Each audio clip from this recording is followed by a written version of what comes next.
ప్రభు అయిన యేసుక్రీస్తు నామములో మీకు అందరి కృతజ్ఞతలు తెలియజేస్తున్నాను. మారు మనస్సు గురించి మనము విందాం. మారు మనస్సు దేవుని వాక్య ప్రకారం పాపం నుండి వైదొలగడం మరియు దేవుని వైపు తిరగడం.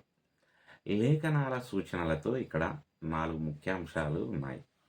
మొదటగా మారు మనస్సు అనేది మనస్సు మరియు హృదయంలో మార్పు. అపోస్తుల కార్యంలో 3వ అధ్యాయం 19వ వచనంలో మారు మనస్సు దేవుని వైపు తిరగండి, తద్వారా మీ పాపాలు తుడిచిపెట్టుకోపోతాయి, తద్వారా ప్రభువు నుండి ఉపశమనం కలిగించే సమయాలు వస్తాయి. నిజమైన మారు మనస్సులో పాపం గురించి మనసు మార్చుకోవడం మరియు క్షమాపణ కోసం దేవుని వైపు తిరగడం రెండు ఉంటాయి.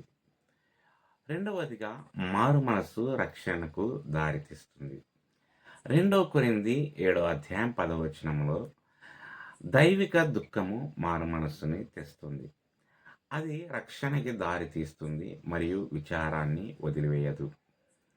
కానీ ప్రాపంచిక దుఃఖం మరణాన్ని తెస్తుంది.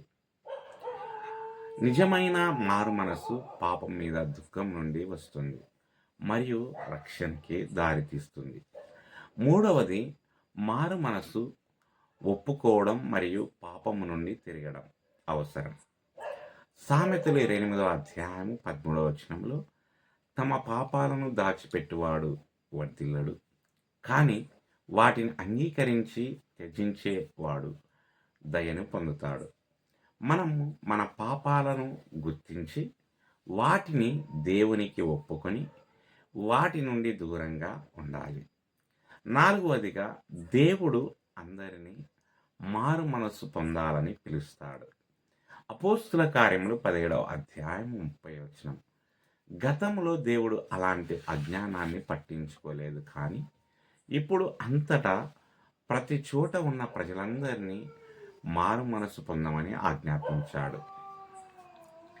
మారు మనస్సు ఐచ్ఛికం కాదు, అది ప్రజలందరికీ దేవుడు ఇచ్చిన ఆజ్ఞ.